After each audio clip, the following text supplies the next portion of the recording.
অভাব মানুষের জীবন থেকে কখনোই অভাব দূর হবে না। কোনো না কোনো একটা না একটা অভাব লেগেই থাকবে। আজকে আপনার অর্থের অভাব, কালকে আপনার ভালোবাসার অভাব, পরশুদিন আপনার জমিন লাগবে, তারপরের দিন আপনার বিল্ডিং লাগবে, এরপরের দিন আপনার ইন্ডাস্ট্রিজ লাগবে। এভাবে শুধু আপনার লাগবেই। পৃথিবীতে যতদিন বাঁচবেন অতদিন টাকা পয়সা অর্থের অভাব কখনোই আপনার ফুরাবে না। প্রতিটা অভাবই আপনার থেকে যাবে, কারণ অভাব মানুষের চিরদিনের সঙ্গী, নিত্যদিনের সঙ্গী। অভাবকে কখনোই তুচ্ছ করে দেখবেন না। অভাব আপনার না থাকলে মানুষ রূপে আপনি রূপান্তরিত হতে পারবেন না। মানুষ যে আছে পৃথিবীতে সবারই অভাব থাকবে। আসলে আমরা যতই চেষ্টা করি না কেন অভাব দূর করার জন্য, আমাদের অভাব কখনোই দূর হবে না। আল্লাহ তাআলা মানুষকে পৃথিবীতে সৃষ্টি করছে, অভাব দিয়েই সৃষ্টি করছে। জন্মের পরের থেকেই মায়ের দুধের অভাব, জন্মের পরের থেকেই বাচ্চার শিক্ষার অভাব, জন্মের পরের থেকেই বাচ্চা বিভিন্ন ধরনের অভাবে অনটনে আস্তে আস্তে মানুষ হয়। বাচ্চার যত টাকা পয়সায় থাকুক না কেন তার বাবার, এরপরও অভাব তাকে ছাড়ে না। মৃত্যুর আগ পর্যন্ত দেখুন তার কোনো অভাব ছাড়বে না। একজন মানুষ অনেক ভালোবেসে একটা মেয়েকে বিয়ে করার পরেও তার একটা বউ থাকতেও সে বউয়ের অভাবে পড়ে যায় কিছু কিছু সময়। বিশ্বাস না হলে জিজ্ঞাসা করুন নিজের মনকে, আপনি পেয়ে যাবেন উত্তর। অভাব নিয়ে মানুষ বাঁচবে, অভাবের তাড়নায় কিছু মানুষ নষ্ট হয়ে যায়, কিছু খারাপ হয়ে যায়, দুর্নীতি করে অভাবের কারণে, তারপরেও তাদের অভাব কাটে না। আজকে যার 1000 টাকা 2000 টাকা আছে, কালকে তারা যদি আপনি 200 কোটি 500 কোটি টাকাও দেন, এরপরও তার অভাব কোনোদিন শেষ হবে না। মানুষ কখনোই মানুষের অভাব শেষ করতে পারবে না। একমাত্র আল্লাহ তাআলাই পারবে মানুষের অভাব পূরণ করতে, অভাব শেষ করতে, কিন্তু আল্লাহ তাআলা এটা কখনোই করবে না। কারণ যদি কোনো মানুষের অভাবই না থাকে, সে নিজেকে আল্লাহ বলে দাবি করে ফেলবে। এজন্য প্রত্যেকটা মানুষেরই অনেক অভাব আল্লাহ তাআলা দিয়ে রাখছে। অভাব অনটন এগুলো মানুষের থাকবেই, কিন্তু পৃথিবীতে আল্লাহ তাআলা আমাদের যে জন্য পাঠিয়েছে সেটা হচ্ছে অবশ্যই আল্লাহর হুকুম আদেশ মানতে হবে, 5 ওয়াক্ত নামাজ কালাম পড়তে হবে এবং রাসূলুল্লাহ সাল্লাল্লাহু আলাইহি ওয়াসাল্লামের সুন্নতগুলো মেনে চলতে হবে। মানুষের সঙ্গে ভালো ব্যবহার করতে হবে, ইচ্ছাকৃতভাবে কারো মনে কখনোই কষ্ট দিবেন না। আর যদিও দিয়ে ফেলেন, পরবর্তী টাইমে গিয়ে ক্ষমা চেয়ে নেবেন। ওই ব্যক্তি ক্ষমা না করলে আল্লাহ কিন্তু আপনাকে ক্ষমা করবে না। এই পৃথিবীটা মাত্র 2 দিনের পৃথিবী। আপনি পৃথিবী থেকে অবশ্যই বিদায় হয়ে যাবেন। আপনি পৃথিবী থেকে বিদায় হয়ে যাওয়ার পরে কিন্তু আপনার বিচার হবে। হাসরের ময়দানে আপনাকে তোলা হবে, সেখানে আপনাকেও বিচার করবে, আমাকেও বিচার করবে, পৃথিবীর প্রত্যেকটা মানুষের বিচার সেখানে আল্লাহ তাআলা করবে। তো বিচারের সময় আপনি কি করবেন, কি বলবেন, কি আছে, কি নিয়ে যাবেন দুনিয়া থেকে? তো এখনো সময় আছে ভাই। যে কয়টা দিনই বাঁচেন না কেন, আপনি 5টা দিন বাঁচেন, 50 দিন বাঁচেন, 5 বছর বাঁচেন, 50 বছর বাঁচেন, আল্লাহকে স্মরণ করেন। পৃথিবী থেকে কিছু আমল রুজি করে নিয়ে যান। শুধু টাকা পয়সা রুজি করে তো আপনি নিতে পারতেছেন না। একটা জিনিস মাথায় কেন রাখেন না, যে শুধু টাকা পয়সা ধন দৌলত বাড়ি গাড়ি এগুলো ইজ্জত জ্ঞান গুণ কিচ্ছু আপনার ওইখানে কাজে আসবে না। তো আপনার পৃথিবীতে যে আমলটা করবেন শুধুমাত্র সেই আমলটাই হাসরের ময়দানে আপনার কাজে আসবে।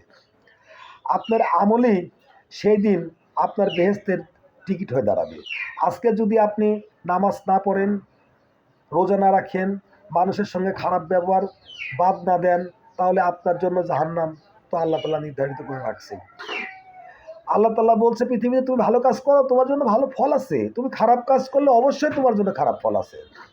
তুমি ভালো কাজ করে খারাপ ফল কখনোই পাবা না, আর খারাপ কাজ করে কখনোই ভালো ফল পাবা না। মানুষের সঙ্গে ভালো ব্যবহার করবেন, মানুষকে ভালোবাসবেন, মানুষকে দিনের পথে আনার চেষ্টা করবেন। আল্লাহ তাআলা যেভাবে আপনাকে হুকুম করছে সেভাবে পালন করবেন। নামাজ 5 ওয়াক্ত মাসবি আপনাকে পড়তেই হবে ভাই। আপনি যত অজুহাতই কেন না করেন, আপনি রাসূলুল্লাহ সাল্লাল্লাহু আলাইহি ওয়াসাল্লামের উম্মত, নবীর উম্মত, শেষ নবীর উম্মত। এই শেষ নবীকে জানেন? এই পৃথিবীর সৃষ্টি হওয়ারও কত হাজার হাজার কোটি কোটি বছর আগে যে আল্লাহ তাআলা উনাকে সৃষ্টি করছে, একমাত্র আল্লাহ তাআলা ছাড়া এই পৃথিবীর কেউ জানে না। সর্বপ্রথম পৃথিবীতে একমাত্র রাসূলুল্লাহ সাল্লাল্লাহু আলাইহি ওয়াসাল্লাম তাকেই সৃষ্টি করা হয়েছে। এর আগে কোনো জিন পরী ফেরেশতা টেরেশতা কাউকে আল্লাহ তাআলা সৃষ্টি করে নাই। তাহলে চিন্তা করে দেখুন এই আল্লাহর নবী রাসূলুল্লাহ সাল্লাল্লাহু আলাইহি ওয়াসাল্লাম ওনার কত দাম, আর তার উম্মত আমরা, তাহলে আমাদের কত দাম। আমরা যদি রাসূলুল্লাহ সাল্লাল্লাহু আলাইহি সাল্লামের সুন্নত না মানি, আল্লাহর হুকুম না মানি, তাহলে আল্লাহর মনে কতটা কষ্ট লাগবে একবার ভেবে দেখেছেন? আপনি যদি একজন ব্যক্তিকে আপনার দোকানে কাজে নেন, যে কোনো একটা দোকানে কাজে নিলেন, আর সেই ব্যক্তি কি করলো? সামান্য একটু কাজ করে কাজ করা বাদ দিল, আবার একটু কাজ করে কাজ করা বাদ দিল, কিন্তু আপনি তো আনছেন সারাদিনের জন্য, কিন্তু সে তো কাজ করে অল্প একটু, আধা ঘন্টা 1 ঘন্টা কাজ করে আর কাজ করে না। তাহলে বাদ বাকি সময়টা কাজ কে করবে বলেন? তখন ওই মালিক কি তাকে রাখবে? রাখবে না, তাকে তাড়িয়ে দেবে। কিন্তু আল্লাহ তাআলা দেখবেন আমাদেরকে তাড়াচ্ছে না, আমাদের শুধু সুযোগ দিয়ে যাচ্ছে। তোমাদেরকে আমি সুযোগ দিলাম, তোমরা ভালো হও, ইমানদার হও, ইমানদারের জন্য সুযোগ দিলাম তোমাদের। তোমাদেরকে শয়তান যতই তার ফাঁদে ফেলুক না কেন, এরপরেও আল্লাহ তাআলা শয়তানের কাছ থেকে তোমাকে যে কোনোভাবে যে কোনো উসিলায় বের করে আনতেছে।